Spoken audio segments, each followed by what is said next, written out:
ನಮಸ್ಕಾರ ಎಲ್ರಿಗೂ. ನನ್ನ ಚಾನಲ್ಗೆ ನಿಮಗೆ ಮತ್ತೊಮ್ಮೆ ಸುಸ್ವಾಗತ. ಇವತ್ತು ನಾನು ಇನ್ಸ್ಟಂಟ್ ಅವಲಕ್ಕಿ ಅಥವಾ ಪ್ರೀಮಿಕ್ಸ್ ಅವಲಕ್ಕಿಯನ್ನು ಮಾಡ್ತಾಯಿದ್ದೇನೆ. ಅರ್ಧ ಕಪ್ ಬಿಸಿ ನೀರನ್ನು ಈ ಪ್ರೀಮಿಕ್ಸ್ ಅವಲಕ್ಕಿಗೆ ಹಾಕಿ ಪಟ್ ಅಂತ 5 ನಿಮಿಷದಲ್ಲಿ ನಾವು ತಿಂಡಿಯನ್ನು ರೆಡಿ ಮಾಡ್ಬೋದು. ಕೆಲವೊಮ್ಮೆ ದೂರದ ಊರಿಗೆ ಹೋದಾಗ ಅಥವಾ ಹೊರ ದೇಶಗಳಿಗೆ ಹೋದಾಗ ತಿಂಡಿಗೆ ಸಮಸ್ಯೆ ಆಗುವುದುಂಟು. ಹಾಗಾಗಿ ಪ್ರಯಾಣ ಮಾಡುವಾಗ ಈ ಪ್ರೀಮಿಕ್ಸ್ ಅವಲಕ್ಕಿಯನ್ನು ತಗೊಂಡು ಹೋಗಿ ಬೇಕೆಂದಾಗ ಮಾಡಿ ತಿನ್ನಬಹುದು. ಇದನ್ನು ಮಾಡಲು ಸ್ವಚ್ಛವಾಗಿ ಮತ್ತು ಚೆನ್ನಾಗಿರುವ ದಪ್ಪ ಅವಲಕ್ಕಿಯನ್ನು ತಗೊಳ್ಳಿ. ಇದು 400 ಗ್ರಾಮ್ ಇದೆ. ಬಾಣಲೆಗೆ ಎಣ್ಣೆಯನ್ನು ಹಾಕಿ ಕಾದ ನಂತರ ಅರ್ಧ ಕಪ್ ಶೇಂಗಾವನ್ನು ಹಾಕಿ ಹುರಿಯಿರಿ.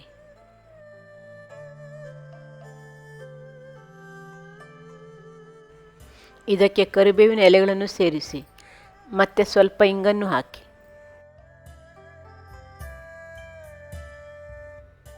ಸ್ವಲ್ಪ ಅರಿಶಿನವನ್ನು ಹಾಕಿ ಈಗ ಅವಲಕ್ಕಿಯನ್ನು ಸೇರಿಸಿ ಸಣ್ಣ ಉರಿಯಲ್ಲಿ ಸ್ವಲ್ಪ ಹೊತ್ತು ಹುರಿಯಬೇಕು.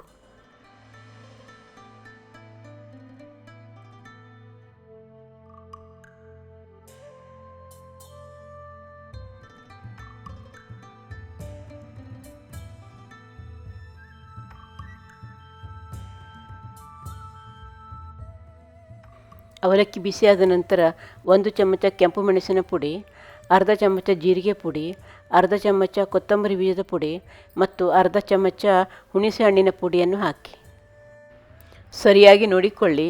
ಇವೆಲ್ಲವನ್ನು ತಪ್ಪದೇ ಹಾಕಬೇಕು, ಆಗ ಅವಲಕ್ಕಿ ಚೆನ್ನಾಗಿ ರುಚಿಯಾಗಿ ಬರುತ್ತೆ. ಇದಕ್ಕೆ 1 ಚಮಚ ಸಕ್ಕರೆ ಪುಡಿಯನ್ನು ಹಾಕಿ ಮತ್ತು ರುಚಿಗೆ ಬೇಕಾಗುವಷ್ಟು ಉಪ್ಪನ್ನು ಹಾಕಿ ಸಣ್ಣ ಉರಿಯಲ್ಲೇ ಸರಿಯಾಗಿ ಮಿಕ್ಸ್ ಮಾಡಬೇಕು.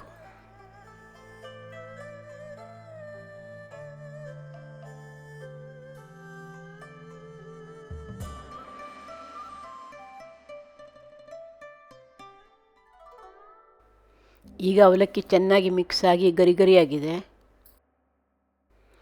ಈ ಪ್ರೀಮಿಕ್ಸ್ ಅವಲಕ್ಕಿಯನ್ನು ಪೂರ್ತಿ ತಣ್ಣಗಾದ ಮೇಲೆ ಶೇಖರಿಸಿ ಇಟ್ಟುಕೊಳ್ಳಿ, ಬೇಕಾದಾಗ ಉಪಯೋಗಿಸಿ.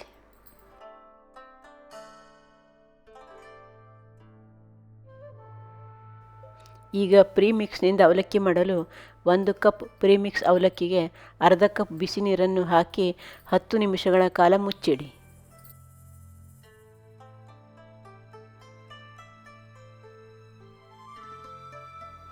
ಈಗ ನೀರನ್ನು ಹೀರಿಕೊಂಡು ರುಚಿಯಾದ ಅವಲಕ್ಕಿ ರೆಡಿಯಾಗಿದೆ. ಈ ರೆಸಿಪಿ ನಿಮಗೆ ಇಷ್ಟವಾದಲ್ಲಿ ಲೈಕ್ ಮಾಡಿ, ಶೇರ್ ಮಾಡಿ ಮತ್ತು ಸಬ್ಸ್ಕ್ರೈಬ್ ಮಾಡಿ. ಧನ್ಯವಾದಗಳು.